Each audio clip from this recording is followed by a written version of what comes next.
esteemed speaker today is going to be Dr. Gail Okawa. So she is a professor emerita of English at Youngstown State University, Ohio, and the coordinator for Connections, Santa Fe Internment Camp Internee Descendants Group. Her book research included serving as a scholar in residence at the Asian Pacific American Program at the Smithsonian Institution and as a visiting scholar for the Center for Biographical Research at UH Manoa. She is also the granddaughter of a Japanese Christian minister from Hawaii who was imprisoned in the U.S. internment camps during World War II, and she will present an illustrated talk based on her 18-year book project titled Remembering Our Grandfathers Exile, U.S. Imprisonment of Hawaii's Japanese in World War II. So I'd like to welcome her today, and we're so pleased to have her. And I will say that after her talk, which ends at around 1 p.m., she will be signing that very book outside of the Pearl Harbor bookstore. So if you would like to meet her and talk story with her about her book and her project, I encourage you to do so after her talk is done.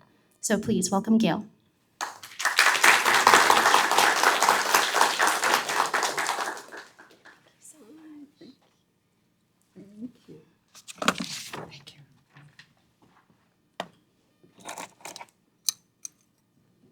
Well, thank you, Gian, and thanks to the National Park Service, especially Tom Leatherman, Superintendent of the Pearl Harbor National Memorial. And please signal to me if there's a problem with the sound, okay?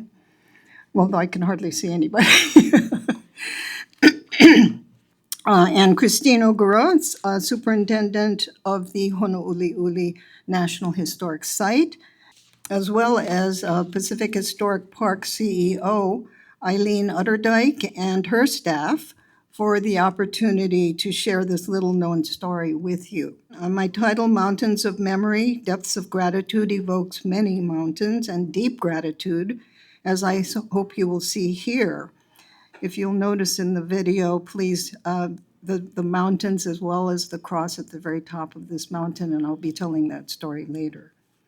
I'm grateful to speak specifically to honor service and sacrifice during World War II, specifically the service of Hawaii's American-Japanese soldiers who fought in the Pacific and Europe while their fathers were unjustly imprisoned in Department of Justice camps like the Santa Fe Internment Camp in New Mexico.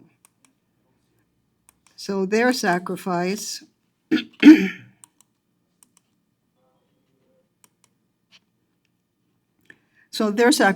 too, and I want to focus here on some of these fathers and sons. So this presentation is dedicated to the memories of all sons and daughters who served this country, especially to these sons and their fathers. Much of the material I'll share with you today is based on Chapter 7 of my book, Remembering Our Grandfathers Exile, as John said, an 18-year research project. To begin with some context, some of you may know the overarching World War II story that focuses on the Japanese immigrants from Hawaii and how they were arrested and exiled to prison camps in New Mexico during World War II. For those new to this story, it starts with my grandfather, Reverend Tamasaku Watanabe, and is an example of the choices that immigrants make that influence our lives as descendants, metaphorical mountains of memory. My grandfather was a Protestant minister on the islands of Maui and Hawaii before World War II. He had chosen to leave his village in Hiroshima for San Francisco in 1905 at age 22, was baptized as a Christian there, and served as the secretary of the Japanese YMCA, a precursor to the Japanese Presbyterian Church. Witnessing the devastation of the Great San Francisco earthquake, he was inspired to enter a theological seminary to formally join the Christian ministry. He married, started a family, and served at Japanese Christian churches in Stockton and Sacramento. But in the early 1920s, he made another choice, to answer the call for evangelists in the Hawaiian Islands. Just as the family was preparing to leave for Hawaii, their youngest child was killed in an accident with an oil truck. Despite their grief, Reverend Watanabe packed up his family, grandma and the 3 children pictured here, and they made the hard voyage across the ocean a few weeks later. He was first assigned to Maui, which you can see here. Let me see, hopefully this will work. Where he served at the Wailuku Japanese Christian Church, now Iao United Church of Christ, for 13 years, and there he is smiling in the top row. Then was transferred to serve plantation workers in Ola on Hawaii Island in 1935. Nearly 20 years later, his notes show that he was arrested on December 7th, 1941, that fateful Sunday, and imprisoned by the U.S. Justice and War Departments in 7 camps from that day until November 13th, 1945, when he returned to Hawaii from the Santa Fe Internment Camp. He'd been imprisoned for nearly 4 years for being Japanese, since he was never charged with a crime. The warrant, as you can see, states arrest on suspicion of being an alien enemy of the United States. That sounds ominous, but was merely an immigration status. According to the Alien Enemies Act of 1798, being invoked widely today, the status of nationals of a foreign country automatically changes from alien to alien enemy when war is declared. And that is the key.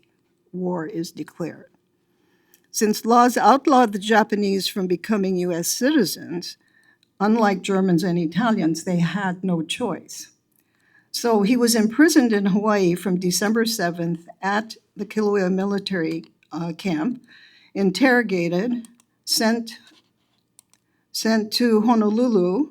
This was his mugshot taken at the immigration station and Sand Island Internment Camp, then exiled thousands of miles away to the continent on this path.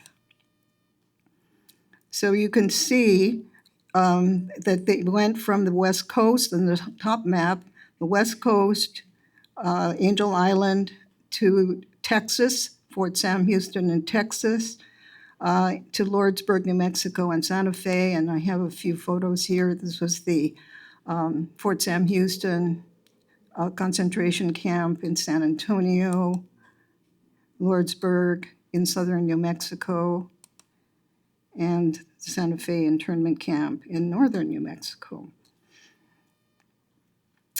This was run by the Immigration and Naturalization Service and the Border Patrol. And they were there from June 1943 until October 1945. In the islands, the Sand Island internment camp was closed when the Honouliuli Internment Camp opened in March 1943 to intern Japanese and other nationals, some US-born residents, and prisoners of war. Not until 40 years later, decades after their deaths, did Congress pass the Civil Liberties Act of 1988, apologizing for the causes of this injustice, namely racial prejudice, wartime hysteria, and the failure of political leadership. I didn't know any of this when I began my research in the early 2000s when the 9/11 attacks occurred and cast World War II internment events into particularly sharp focus, with immediate relevance to how the US treats its immigrants and ethnic citizens. I was a scholar in residence at the Smithsonian Institution and spent months at the National Archives searching for documents on my grandfather. Reverend Watanabe, I learned, was one of hundreds of Japanese immigrant men from Hawaii, one of thousands from the entire US, many leaders in their Japanese communities who were imprisoned by an agreement set up between the Department of Justice and the War Department, now known as the Department of Defense, in July 1941, so 6 months before Pearl Harbor was attacked. While interned, he belonged in many ways to different groups of men. One group were those exiled from Hawaii to California on Transfer Boat 3, departing on May 23rd, 1942, so 83 years ago yesterday. They were bound for Angel Island, California. This group is in many ways a microcosm of the whole. In this photo with Reverend Watanabe are at least one Buddhist minister, a Shinto priest, a coffee farmer, 2 Japanese school principals, a businessman, an attorney, a plantation worker, a shopkeeper, and a professional photographer. And these are just the people whom I have information about. There were 10 transfer boats from Hawaii to California. And going back to the map, you can see in the bottom map the 4 main routes that they were sent on, nearly 700 men who were sent to different camps according to boatload. So those who are on the first boat all stayed together, those who are on the third boat all stayed together, and so on. The other very important group consisted of those who lived with Reverend Watanabe in Barrack 64, including another Japanese, there he is, and another Japanese school principal, a shopkeeper, 2 small business owners, and a railroad man. Collecting stories, I learned that at least 5 of these men on Transfer Boat 3 had sons or a grandson in the US military while they were locked up. Reverend Fujitani and Mr. Ohama, whose sons were in the MIS, the Military Intelligence Service in the Pacific. Mr. Mizutani, whose son was pulled out of the 100th Battalion for the Military Intelligence Service. Reverend Ikuma, whose grandson was in the 100th Battalion. And Mr. Nakagawa, whose son was probably volunteered for the 442. Also, the men in his own barrack had sons in the military. Mr. Maihara had 2 sons. Mr. Nagami also had 2 sons. Mr. Izutsu had 1. Mr. Yoshimasu had 2. And Mr. Hota had 2. So Reverend Watanabe and his fellow internees witnessed the pride, apprehension, and anguish of those fathers whose sons were serving serving the U.S. in the Pacific and in Europe. They bore witness to this irony, one among what I call compounded ironies. So this is irony number 1, the fact that the son served in these military units. The 100th Infantry Battalion, separate. How many of you know the story of the 100th? Can you raise your hands? They were all pre-war draftees from the 298th and the 299th Infantry Regiments. And the backstory is that on December 7th, 1941, US-born Japanese were labeled enemy aliens, 4C, and banned from military service. So these young men couldn't be undrafted since they had been drafted. they didn't know what to do with them. It wasn't until February 1st, 1943, that President Roosevelt was persuaded to authorize the formation of the segregated 442nd Regimental Combat Team. And Nisei men and women were finally allowed to enlist. In Hawaii, this resulted in 10,000 volunteers, where only 1,500 had been anticipated by the Army. So the 442 served in Italy and France. And then we have the Military Intelligence Service, which was the least known unit. This was actually formed pre-war, but it was shrouded in secrecy for decades due to national security. It consisted of linguists who translated Japanese documents, communications, interrogated prisoners, and fought alongside the troops. And they, of course, served in the Pacific and in occupied Japan. So how did this first irony become clear to me? I spent months in the National Archives digging through file boxes and came across a document, a list titled Japanese Civilian Internees from Hawaii with Sons in the Armed Forces of the United States. The government recorded the irony and the injustice in black and white.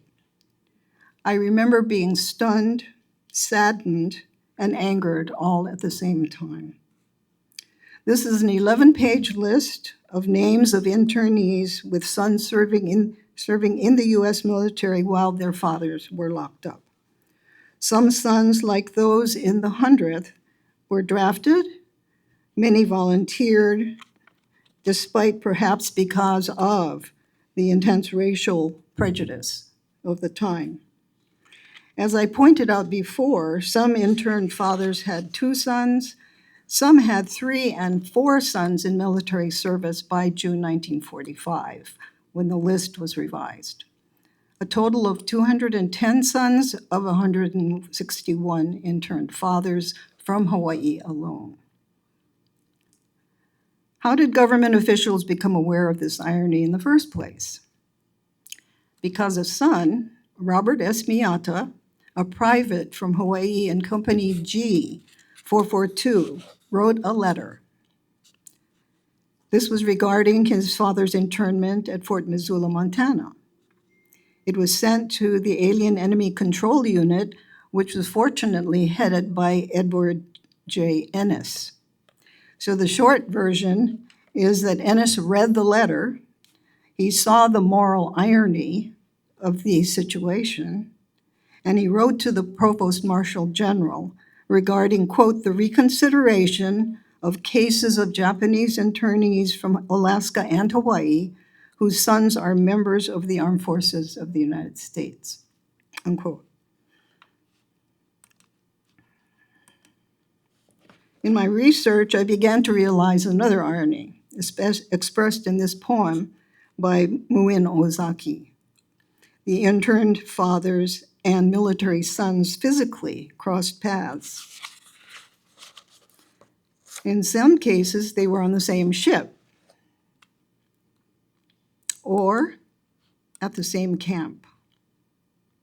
The internees in Transfer Boat 1 were sent to Camp McCoy, Wisconsin in February 1942, and the 100th Infantry Battalion was secretly sent there for combat training weeks after the fathers were sent to another camp. So they were really ships passing in the night. Irony 3, as I interviewed some of the veteran sons, many in their 80s, whose fathers had been imprisoned, I learned that it was precisely because those young men, all in their late teens or early 20s, had been shipped from Hawaii to the continent for their military training, that some were also able to visit their fathers exiled to the mainland internment camps, improbable otherwise due to cost. Even those who may have had distant or strained relationships with their fathers before the war made the effort, reflecting their respect for one another and illustrating the power of filial piety over difficult relationships. Some visited their fathers in Camp Livingston,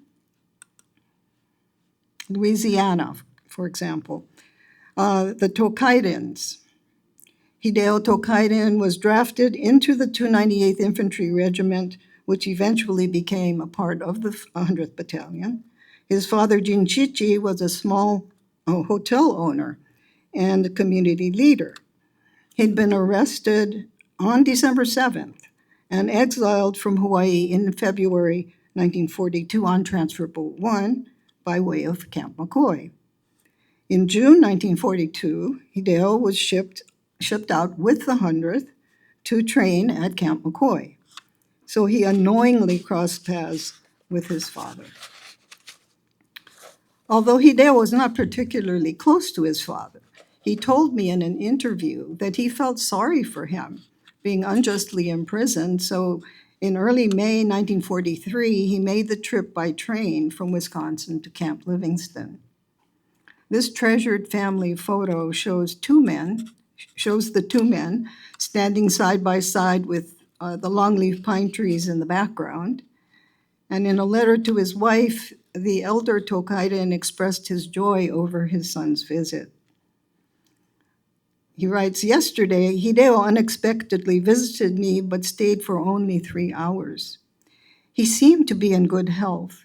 He wore 3 medals on his chest and looked great as a soldier." A month later, Hideo visited his father again, this time from Camp Shelby, Mississippi, where the 100th had been transferred for a further training. This time, PFC Tokaiden persuaded his father not to repatriate to Japan, then shipped out to North Africa and to Salerno, Italy, where he was wounded and earned a Purple Heart and a Bronze Star in Italy.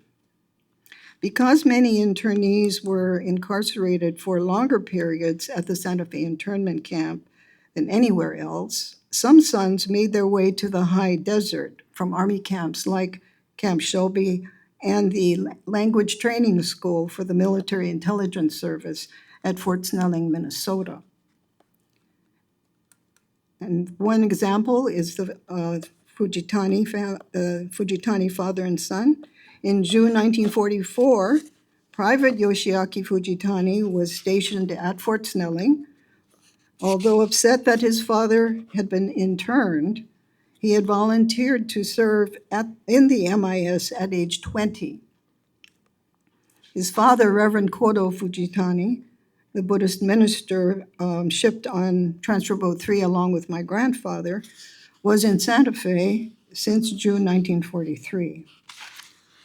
On his first furlough, Yoshiaki decided to visit his father, whom he found behind a high barbed wire fence.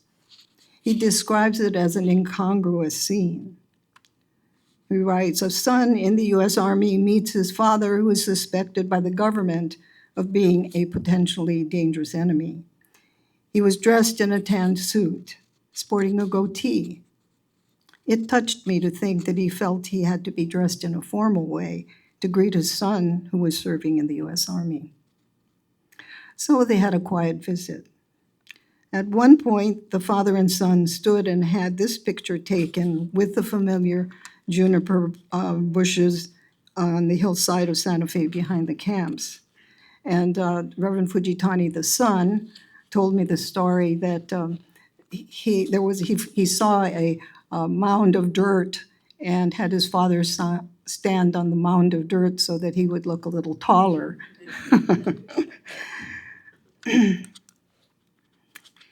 In many ways, I feel that the gravest irony, having the greatest poignancy, has to do with the sons being killed in action, fighting for the country which had unjustly imprisoned their fathers. First, I read in my grandfather's notes that several sons of his barrack mates had been killed or seriously wounded in action. And I noted this government document that I showed you earlier lists 7 Hawaii internee sons who had died in combat in Europe and the Pacific by June 1945,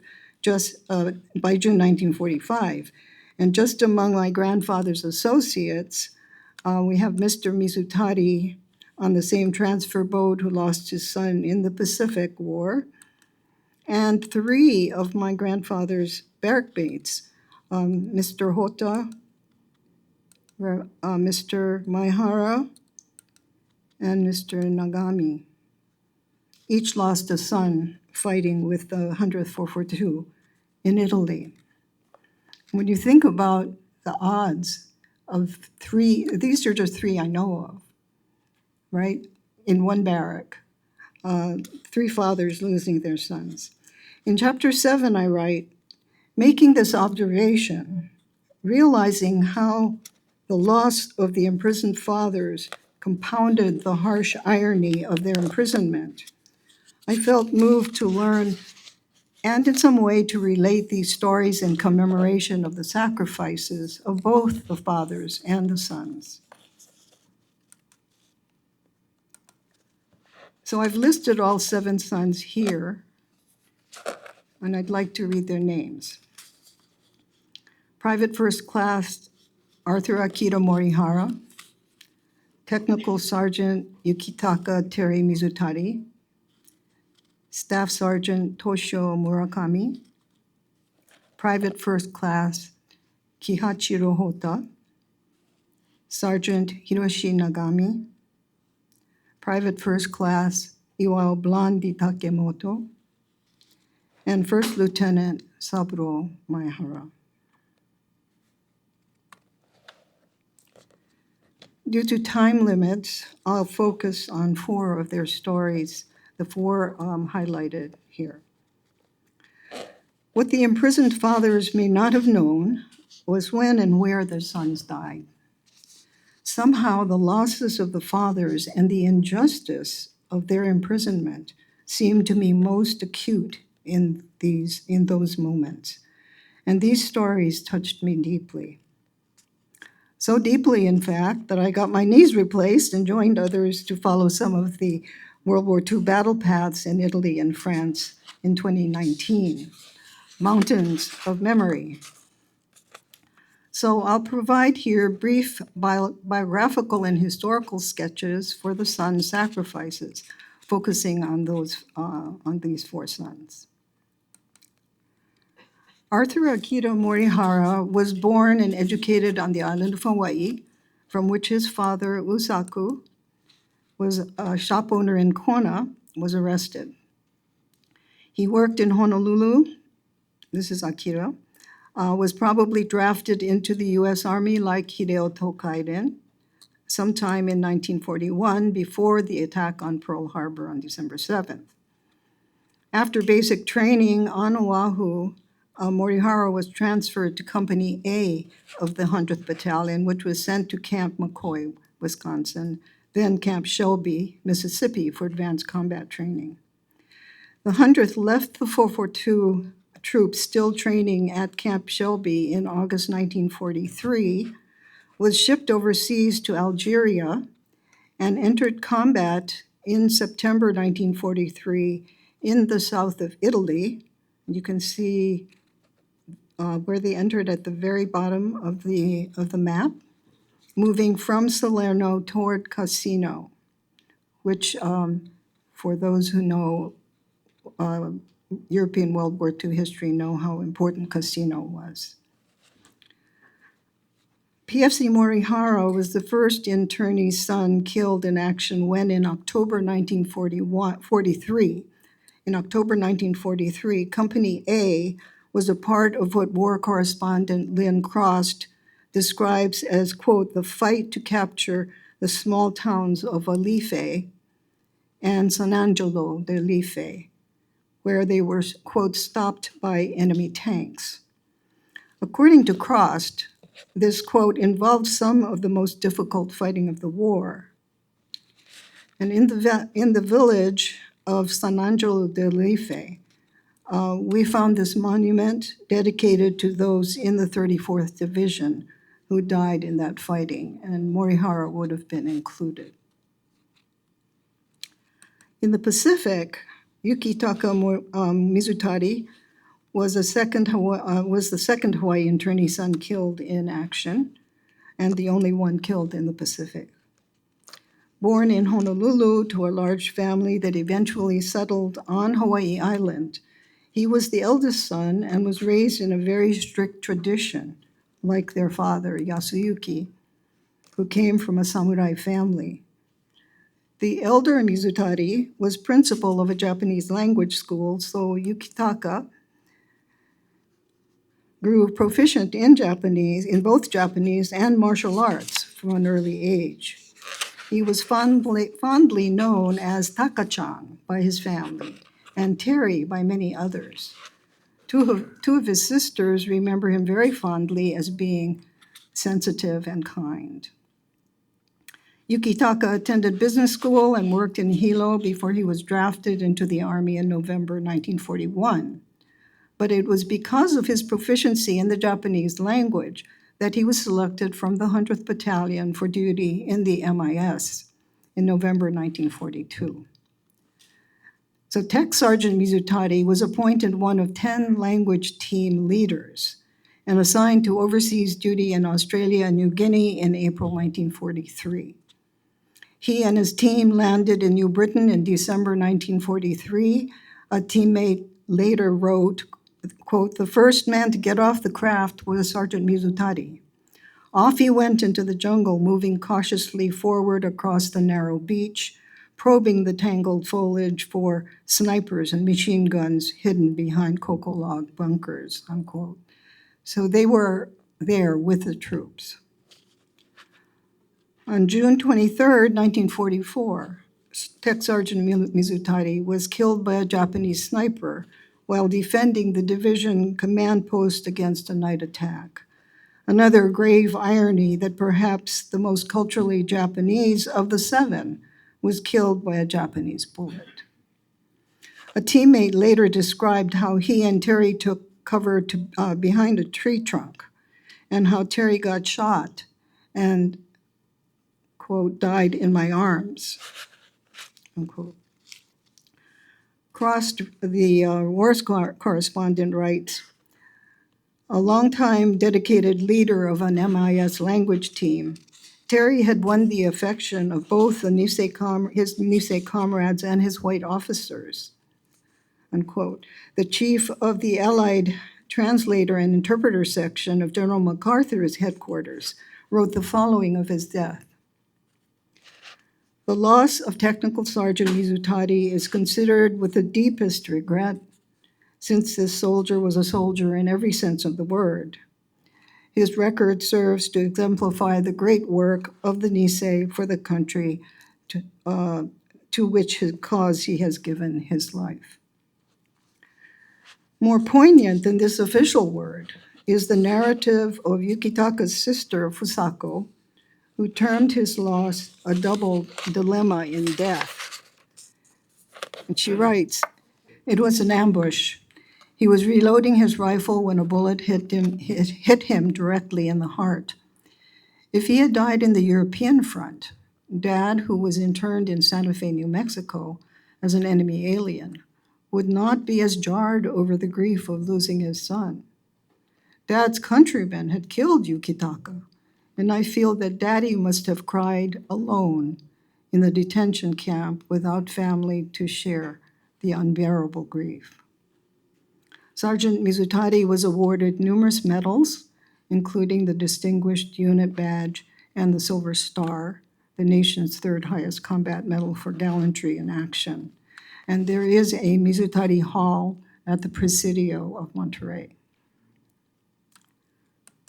So back to Europe, Toshio Murakami and Kihachiro Hota were both from Wailuku, Maui, and educated in the local public schools. Based on their induction dates, Toshio was drafted before December 7th, 1941, but Kihachiro probably volunteered for the 442. Toshio's father, Shigeru, was a small business owner and official at his Buddhist temple before he was arrested, sent to Sand Island Internment Camp, and ended up with my grandfather and hundreds of other Hawaii Japanese in Lordsburg Internment Camp in New Mexico. Hota's father, Kyoji, opened a store that sold fine items such as felt hats and silk stockings, which my mother remembered from her childhood in Wailuku. He lived in Barrack 64 with my grandfather. Toshio was assigned to Company A of the 100th, like PFC Morihara, and after completing combat training in the States, was sent overseas to Algeria and fought in Italy. Kihachiro served with the 100th Battalion C Company. While training at Camp Shelby, he stopped with his brother in Santa Fe to visit his father before both were shipped overseas with the 442 replacements.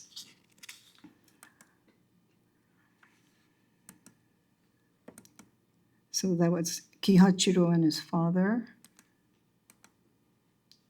Of Hiroshi Nagami, my grandfather notes that he was the third son of Genichi Nagami, his barrack mate and a small business owner. Born like Arthur Morihara on Hawaii Island, he received his public school education there, then enrolled at the Honolulu Business College before volunteering for military service. He served with the 442 Company F, 2nd Battalion, alongside his brother in Italy. The only native of the island of Kauai among the 7 sons was Iwao Blondie Takemoto, son of Hikoju Takemoto, who was born and attended public schools there. He was employed as a welder for the Army prior to volunteering for military service. Inducted in March 1943, he trained at Camp Shelby in the 442, Company K, 3rd Battalion, and fought in Italy and France. Saburo Morihara, the last of the 7 sons of Hawaii internees killed in action, was actually the first to serve in the military. He was also from Maui, a son of Teichiro Maehara, a Japanese language school principal who was my grandfather's barrack mate and friend. Saburo attended public schools on Maui as well as the University of Hawaii on Oahu, where he participated in the university's Army ROTC program and received his 2nd lieutenant's commission in June 1936 upon graduation. He became an agricultural instructor at a Maui high school, and in May 1941, he married Louise Sasai, and they had a daughter, Susan. So he was the only married son of the internees that I'm talking about. His not being called to active duty until March 1943 placed Lieutenant Maehara with the combined 100th 442. Being commissioned as a 2nd lieutenant, he was rightfully among the officers of the 442nd. The majority of them were Caucasian, as you may know, but it had been over 6 years since he had been commissioned. So when the 442 arrived for training at Camp Shelby, he was sent to Fort Benning, Georgia for officers training. Valor is paid for with casualties. The infamous battle at Casino in January 1944 was so devastating that the ranks of the 100th Battalion, which was originally over strength with 5 infantry companies to the normal 3 companies, were depleted by the time it was withdrawn from Casino. Since the 1st Battalion of the 442, still in training at Camp Shelby, had to be rushed to the 100th at Anzio as replacements, Lieutenant Maehara was sent into battle with these replacements. Well liked among his fellow soldiers, he was there in June 1944 when the 442, the larger body of the 442, arrived north of Rome. The 442nd's initial battle was at Suvareto and Belvedere.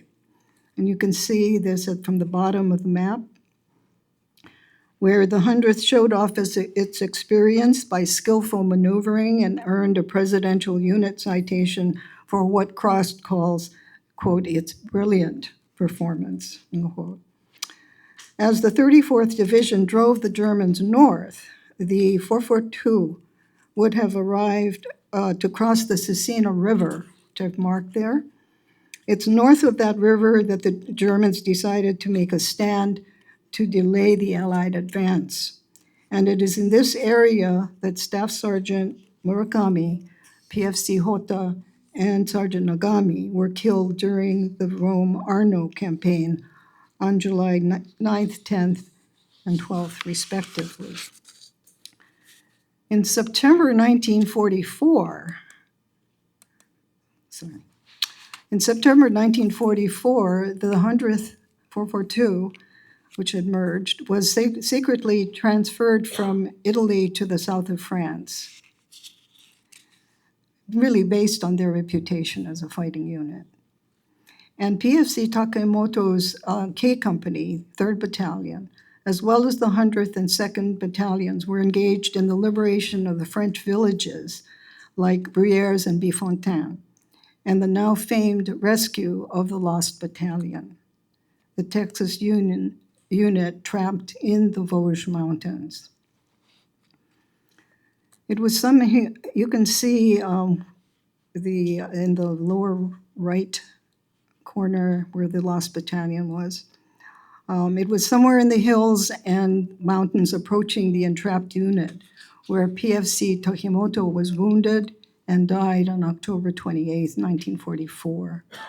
The very next day, October 29th, the 3rd and 100th Battalions fought the bloodiest battle of that effort, charging against enemy automatic fire and hand grenades to rescue the Texans.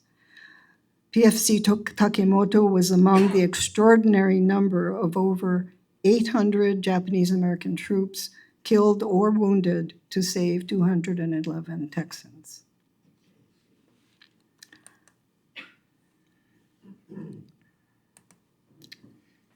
Mountains of Memory. We were there in the Vosges 5 years ago to see the remnants of foxholes in the once treacherous forests, and to participate in the ceremony honoring the heroism of the Nisei troops in the rescue. Lieutenant Maehara was the oldest of the 7 sons of Hawaii internees, and the last among them to give his life in combat when he died on his 30th birthday, April 5th, 1945, in Italy. That day was the beginning of the 442's final campaign, the breach of the Gothic line of German defenses, from April 5th to May 8th, 1945. As with many battles, success may be achieved by sacrificing the diversionary units that distract the enemy's attention from the main objective. That was the role of the 100th Battalion. From early on April 5th, you can see where Mount Fogarito is highlighted. From early on April 5th, the 100th had started its climbing attack of the hills toward Mount Fogarito. The Germans were focused on the 100th, and in that battle, Lieutenant Maehara was killed near Ripa, Italy, by a German mortar shell, according to Colonel Virgil Miller. The actual breach of the Gothic line occurred the following day, April 6th, and is physically the most dramatic of the 100th 442's battles. Nisei troops had to climb this formidable cliff fronting Mount Fogarito, and they did it at night in full gear and carrying extra ammunition. And they did it instructed not to utter a sound if they should lose their footing and fall. And a few did fall without uttering a sound. Early the next morning, they surmounted the cliff, and by shortly afternoon, they had captured the German observation post at the summit of Mount Fogarito. Only one of my travel companions made it to the top and took this photo from the top of Mount Fogarito. So he was kind enough to let me use that. This action eliminated the military threat in that area and was strategic in ending the war in Europe. Military historian Eric Saul has reported that the 100th 442 did in 30 minutes what 30,000 people could not do in 6 months. So the Nisei distinguished themselves, as we know. And for this, we who have inherited that legacy must be eternally grateful. The 100th, called the Purple Heart Battalion because of its heavy losses. The combined 100th 442 was the most highly decorated unit, or is the most highly decorated unit in military history for its size and length of service. And the MIS is said to have shortened the Pacific War by 2 years and saved thousands of lives. In a prison camp thousands of miles away in Santa Fe, New Mexico, these young soldiers were not only the sons of their fathers, but also of communities of men in camp, communities of men in camp society. Their fathers' friends, men from their hometowns, they had communities of fathers. Many photos of the son's visit show the soldier's son in uniform, surrounded by men of the Kohala community or Maui friends of their father. One rare, rather startling photo pictures 9 unidentified Nisei soldiers sitting in a row in dress uniforms, their buttons aligned, with a large group of internees standing in the snow behind them, clearly in Santa Fe's winter. And when a son died, theirs was a community loss, a shared sorrow. In his memorial, journalist Yasutaro Soga records the Buddhist memorial service on December 9th, 1943, for PFC Arthur Akira Morihara as the first service in the camp for a fallen Japanese-American soldier. Iso Kato, who was a friend of the Moriharas from Kona, wrote a personal letter home about Akira's death. Today is Akira's 48th Memorial Day. Kona friends held a memorial service for him. From early morning, it has snowed heavily, so we had a very cold, quiet, and a solemn service. His papa, who had drained his strength and spirit, now seems to have settled some. We do what we can to console him, but nothing we can say or do is that uplifting. It's so very pitiful.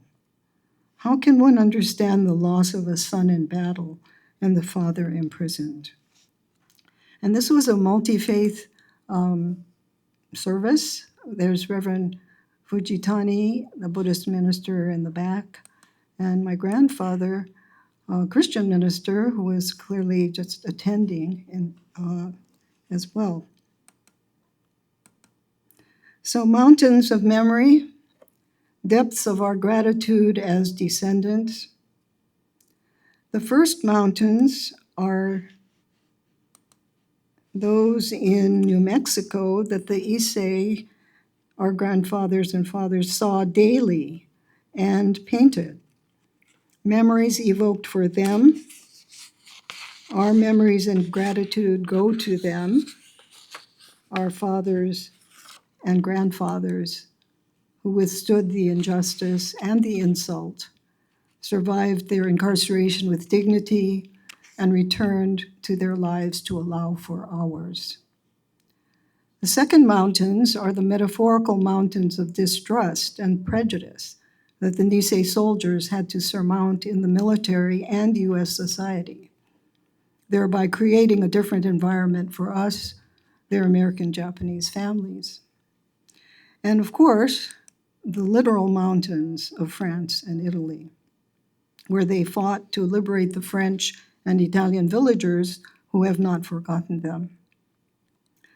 Lieutenant Maehara's death was a sacrifice, part of the sacrifice to allow the surprise breach of the Gothic line.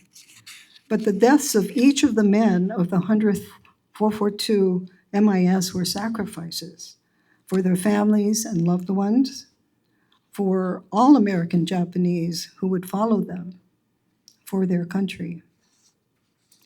The sons must be and are being remembered. This was a memorial on the top of Mount Fogarito. As I mentioned, one of my travel companions was able to reach the summit, and he also left this note: "Thank you for remembering our fathers." The Sadao Munemori Memorial is in Pietrasanta, Italy. He was in the 100th Battalion. He died on the same day in the same attack as Saburo, and was the first Nisei to receive the Medal of Honor until 20 others who had been overlooked were upgraded. And in Honolulu, we have at Punch Bowl, the Bifontaine Memorial. In October 1944, the 442 wrote the word liberty with their blood. Bifontaine remembers. Such memorials represent the hope that American soldiers like the Nisei brought to the people they liberated. A great irony, because their fathers and relatives may have been locked up behind barbed wire in the US. So their immigrant fathers' imprisonment must also be remembered, a reminder of the imperfections and struggles in forming a more perfect union, memorialized here in the Santa Fe internment camp marker. Another long story in my book. Our memories and our gratitude must reflect the depth and complexity of historical moments. We, as those they left behind, must never forget the fragility of the freedom that the Nisei fought for and the constant vigilance we must maintain to protect it. And I'm just going to play this, hopefully, this video showing how the French villagers remember them.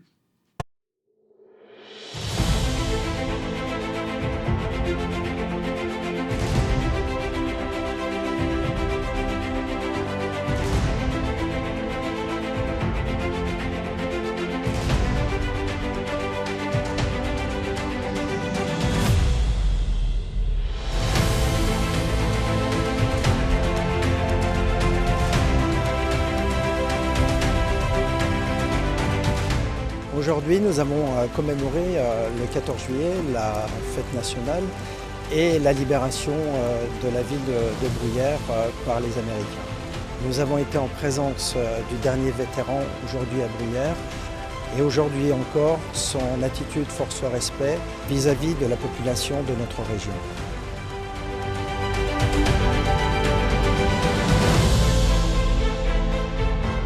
Les Américains, c'est nos libérateurs. Hein. Ils sont combattus, ils étaient tout jeunes. Hein. Là, il y a des vétérans, il y en a un qui est là, à 96 ans. Il était tout jeune, il a combattu avec ses copains. Là. On est ému devant les monuments. Je sais que moi, ça choque. Hein. Là, c'est à l'âge là. Hein.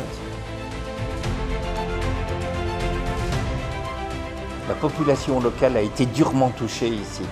C'est pour ça que nous organisons des manifestations comme aujourd'hui, pour leur dire encore merci et cultiver le devoir de mémoire.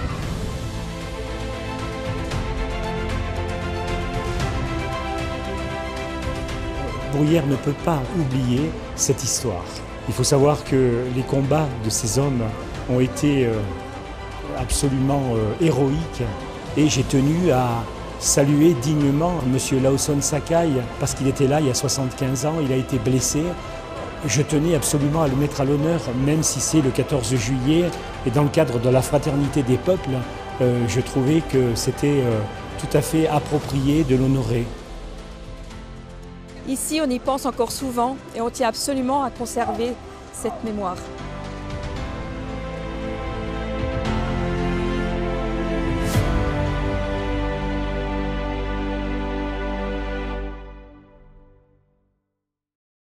Thank you. Thank you.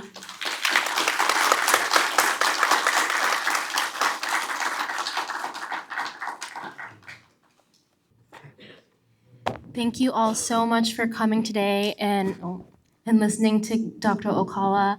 I know that this presentation for me was very poignant on this Memorial Day weekend. It's excellent for us to remember all the sacrifices that these young men in the 100th and 442nd made for America. Again, with the irony of their own families being incarcerated and imprisoned as American civilians for nothing, no crime aside from their race. So thank you again to Dr. Okawa. And we will be heading out to the bookstore now. So if you would like to meet her, I will be there too if you want to learn more about Honouliuli National Historic Site. So we'll be outside of the bookstore signing books until 1:30. Thank you all.